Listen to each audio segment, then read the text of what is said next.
Hello, and welcome to my review of the album Fantastic Planet by Failure. This was Failure's third album. It was released in 1996. The lineup for this album was Kelly Scott on drums, Greg Edwards on bass and guitar, and Ken Andrews on bass guitar, and vocals. It should also be noted that Ken Andrews also produced this album as well. The reason behind this was they had some bad experiences with producers on their previous albums, more specifically the first album, Comfort, which was produced by Steve Albini. The result from those recordings was unsatisfactory to them, so from that point onward, they just kind of had Ken do most of the production work. And on Fantastic Planet, he pretty much took over completely for the production. Now that I've given you a little bit of background on the album, let's jump right in with the first track, Saturday Savior.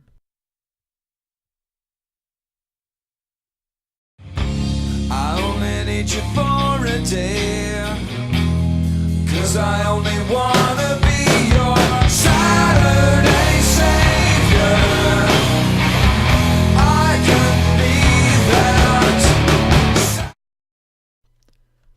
Throughout the duration of the song, it's mostly just the same four chords played repeatedly with differing amounts of distortion and a few little guitar solos here and there. Nothing too special, but has a very cool, laid-back vibe to it. Creates a very nice atmosphere. The lyrics of this song seem to be a bit about someone who wants more in a relationship with somebody, but the feelings aren't mutual. It may sound like the person who is saying they just want to be the Saturday Savior is being a selfish, cold type of person, but the more you look into it, the more you see that the person who is saying, I only want to be your Saturday Savior, is someone who's kind of given up on life, given up on any sort of meaningful relationships in their life. It changes quite a bit throughout the song, because at the beginning of the song it sounds like, this is some jerk telling someone that, they don't care about their feelings, they just want you for a day. But as the song goes on, and the more you read into the lyrics, you discover that it's quite the opposite. You'll find this theme runs throughout the majority of this album. Most of the lyrics are written by Greg Edwards, the bassist, and he was having quite a few drug problems at that time.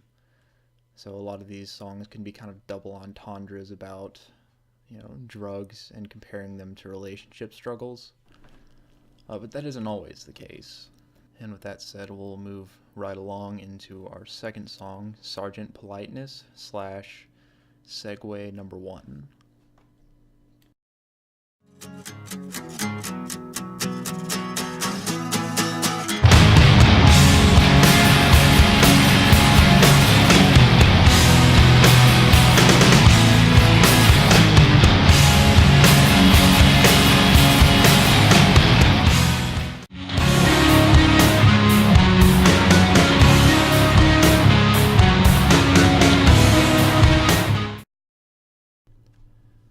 Yes, while this may technically be two separate tracks, they flow together seamlessly. And that's why I'm doing both at the same time.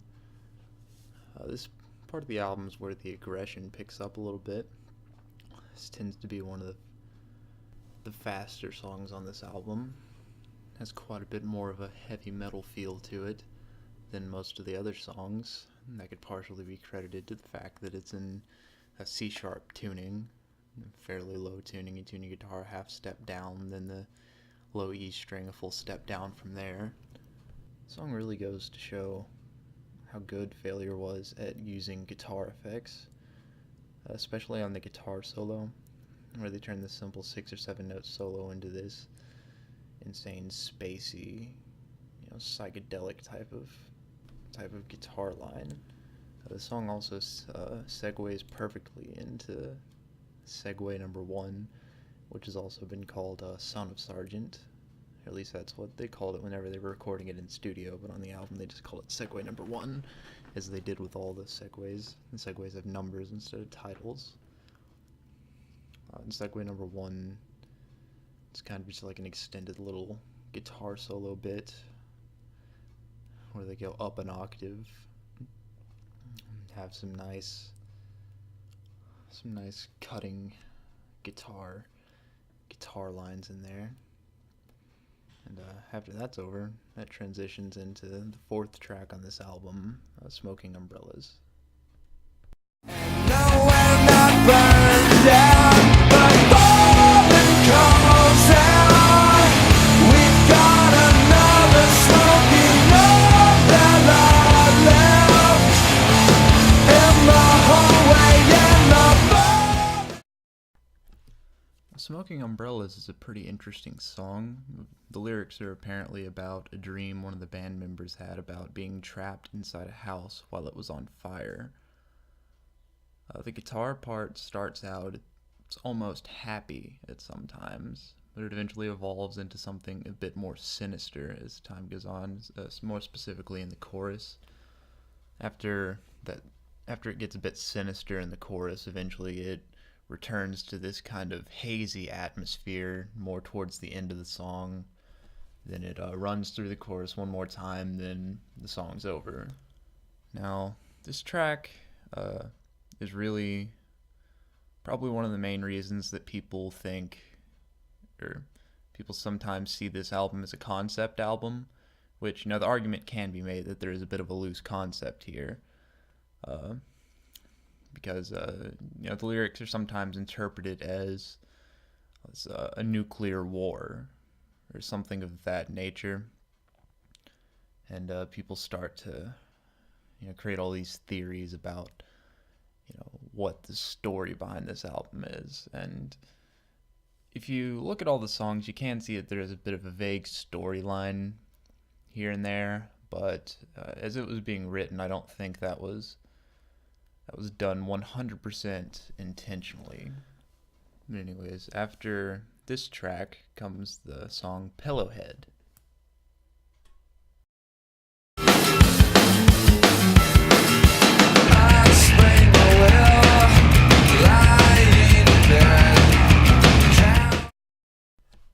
The song Pillowhead starts out with a nice little, very fast acoustic guitar riff. Eventually it goes into a more heavy, distorted guitar riff. This is probably one of the faster songs on this album, if not the fastest song on this album. It's also one of the shorter songs on this album, not counting segues, clocking in at right around 2 minutes or so. There isn't really a whole lot to be said about this song, other than it has the lyrical themes to this song are kind of similar to that of Saturday Savior, about, someone you don't really love, but you're kind of in a relationship or some sort of relationship with anyways. At least that's the way I see it. And after we're done with Pillowhead, we move right along into Blank, which is a bit of a change of pace here, considering it's one of the slower songs in this album. Here I am, right at home, in my crater. Here I am, feeling old.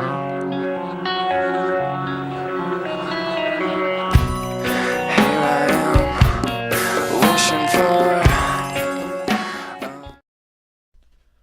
As I said, Blank is one of the slower songs in this album.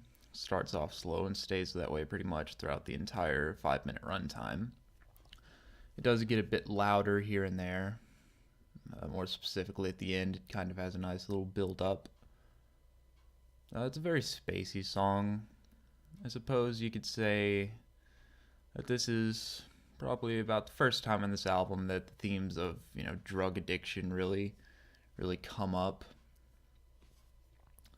Of course, it won't be the last time. There will be several more songs on this album that are involved, or that have lyrics that seem to describe some form of drug abuse. That can partially be credited to the fact that Greg Edwards, the bassist / guitarist occasionally, was a pretty big heroin addict at this time.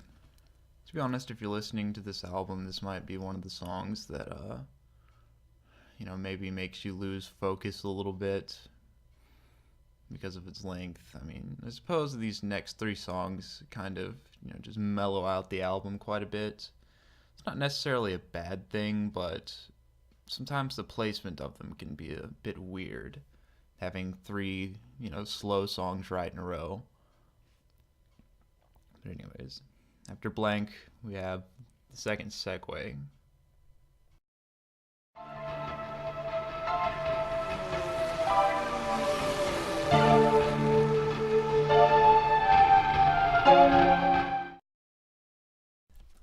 Not really much to be said about this track. It's kind of just a short little piano riff with the sound of some cars in the background. It's weird, and it transitions well enough into Dirty Blue Balloons, but there isn't really much that can be said about it. So, on to Dirty Blue Balloons.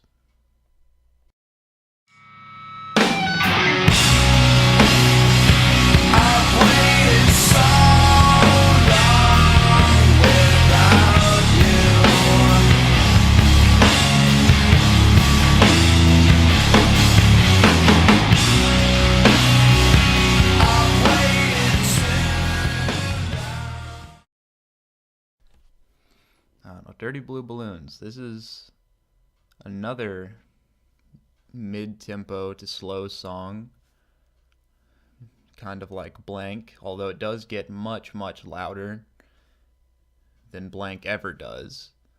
The lyrics to this song could be described as drugs. Just that one word, drugs. Because it's pretty clear what this song is referring to when it says Dirty Blue Balloons, and it's been confirmed by Greg Edwards that indeed, although he never got high off of scrapings from his nails, it was a reference to drug abuse. The guitar on this song it goes from a very light, very clean tone to a very distorted tone at times. It has a lot of changes from, the softer parts of the song to the heavier parts of the song. Overall, it creates a very nice atmosphere, very nice feeling. Because of this, I must say this is probably one of my favorite songs in this entire album. Now, after this song is done, we pick up the pace a bit with Solaris.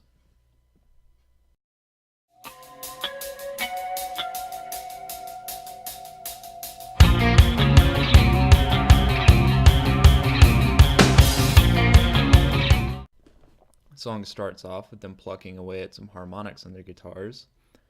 It builds up into something a bit louder very quickly.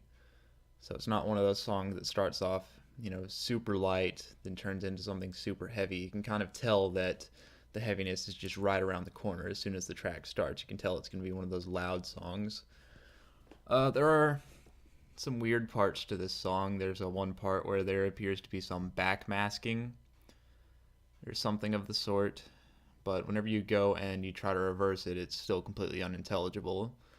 It's assumed that the language being spoken in that little backmasking part is Swedish, but I still can't figure out anything about that or what that is.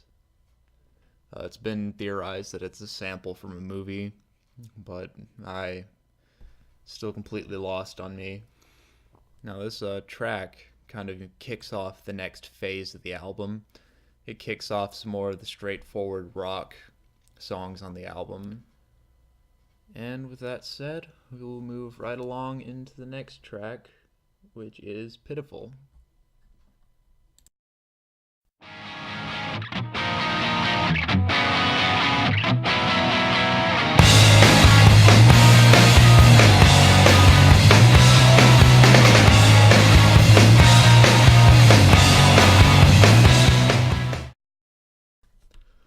Pitiful is a song that sounds very, very big right from the beginning. The guitar part at the beginning, just comes out and hits you. The song does calm down just a bit, but For the most part, it stays at this level of intensity, or at a pretty high level of intensity for the majority of its running time. And even though this is perhaps one of the longer songs in this album, there's not really a lot that can be said about it because it kind of does about the same things throughout the entire song. There's not really too many changes here and there. There are a few, but it doesn't really have any like new tricks that it throws at you like a lot of the other songs do. So with that said, I guess we'll just move right along into the next track, Leo. Leo woke up in his bed again, startled by all his familiar friends.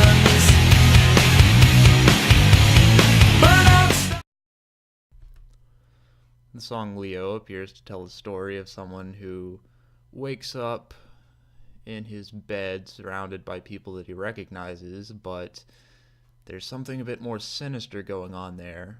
Or perhaps he has lost his mind and he now sees everyone as his enemy, so he has to run away from them all. You know, because this song actually has a character in it, a character named Leo. This is also one of the songs that, you know, can make people think or make people see that this is a concept album. The song kind of continues the trend of the straightforward rock songs for this part of the album, but it does see the return of the crazy, spacey, zany guitar solos with the firestorm of effects over it, which is always a very nice touch when you're listening to Failure. That's probably one of the main things that attracts a lot of people to them, is all those crazy guitar effects that they have. That being said, this is probably the last straightforward rock song in this album. After this, it goes into the last segue of the album, segue number 3, which kind of marks the final phase of the album. So we will get into that right now.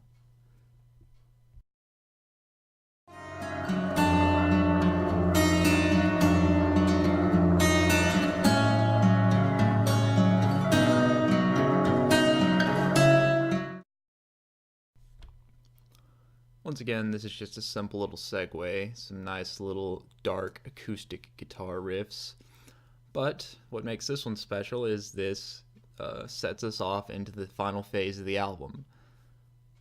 Now, while this track itself may not be much, it is a rather important part of changing the tone of the album. It's taking a step away from a lot more of the straightforward guitar rock elements.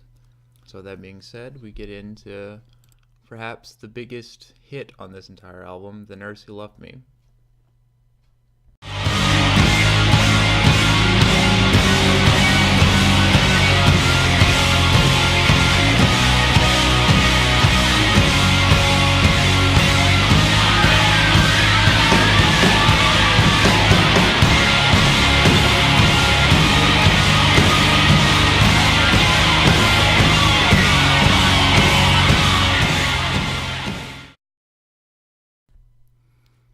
Many of you may know this song for being covered by A Perfect Circle, but as you listen to here, this is quite a different song than the one that A Perfect Circle did. This one starts off soft and builds up into this crazy, crazy firestorm of guitar effects and feedback and just all sorts of insanity. I can't emphasize enough how powerful this song sounds. But getting away from the music aspect of it a bit, we should talk a bit about the lyrics. It appears to be about someone who is in love with a nurse that brings him pills. You know, perhaps a mental patient of some sort. Really a twisted love song of sorts. When you listen to this song, it's not hard to see how this is one of the most popular songs off of this entire album, because this is really just a fantastic, fantastic song. And with that being said, we'll move right along into another space song.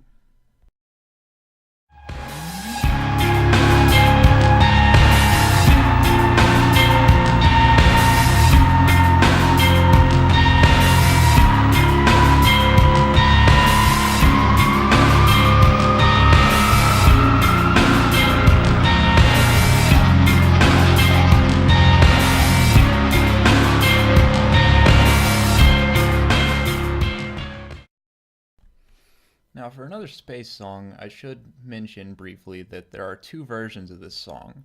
There's the much more energetic one that you hear on the album, then there is a version that they would play live back in the 90s. They don't play that version anymore, of course, but it was a much softer version, kind of gave it a much different feel, but today we're just going to be focusing on the studio version, of course. Now, the title of the song is something of a joke, as mentioned by Greg Edwards. He was saying, oh, not another space song, another reference to space, seriously? So they just kind of put that in the title. It has a bit of humor there, shows that they're not, a completely humorless bunch of people. And just as the title says, this is a very, very spacey song. This song is kind of the type of thing you would want to listen to if you were lost in space and about to twist off into the sun. It's probably one of the more innovative songs off of this album. It creates a very nice darkened texture. And with that being that, we go right on into the Billboard Top 40 hit, Stuck on You.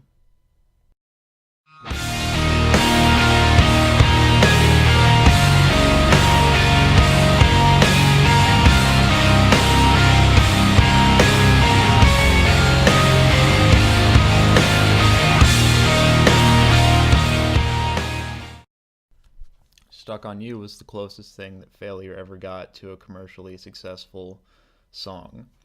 It wasn't a huge hit, but it was big enough to put them out there.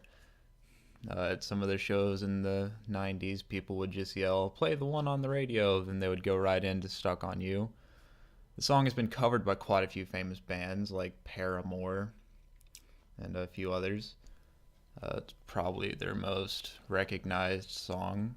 It starts off with the distorted piano playing a little riff, and then it kind of goes into this more straightforward raucous riff,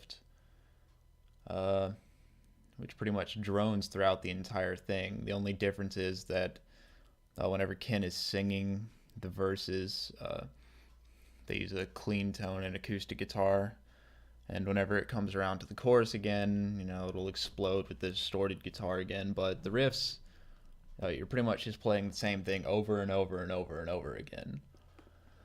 But luckily, the vocal melody kind of keeps it from getting boring, so it makes you kind of forget that the same thing is just being played over and over. It's a very catchy song. It's a catchy song about catchy songs. It makes a contrast between being in a relationship and having a catchy song stuck in your head. And it's just great irony that this would be, the big commercial single for this album. Like I said, just a great, great catchy song about catchy songs. With that, we'll go into one of their longer songs, Heliotropic.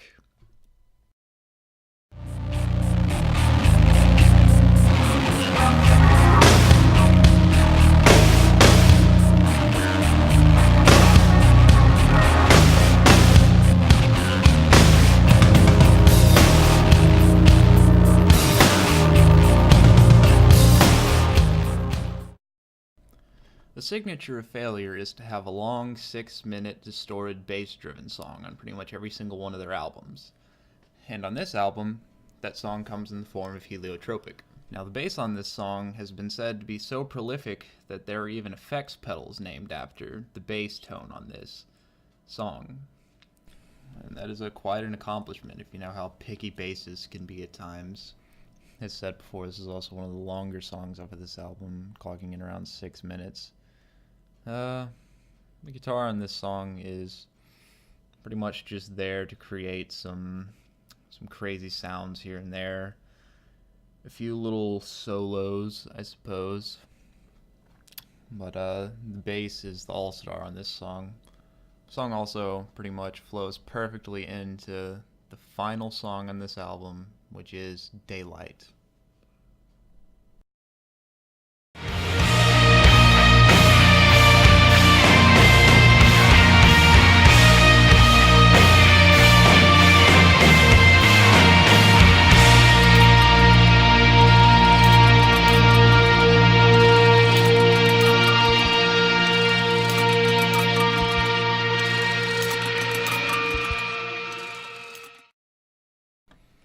Daylight is possibly one of the greatest endings to any album that I've ever heard before. After all the different emotions and the twists and turns and this big epic adventure that this album has taken you on, it just ends with this just big mournful recap and then just a huge explosion. This explosion of guitars everywhere, guitar effects going around, spacey sounds. The lyrics fit very well too. The lyrics about kind of, accepting the situation you're in, kind of accepting that, maybe there is no, perfect way out. That maybe this is going to be something that you just kind of have to deal with. The song is Greg Edwards' big moment on the guitar. He plays a 3.5 minute or so guitar solo throughout this song. The song's mostly guitar solo. It starts off with a soft little piano thing, then it builds up into that explosion that I was talking about. Overall, it's just a great way to end one of my favorite albums. And with that said, I only have one thing left to say is fuck the people over at AllMusic for only giving this album a 2.5 stars. They suck, and they are wrong. This has been me reviewing one of my favorite albums, and boy did I have fun. See you next time.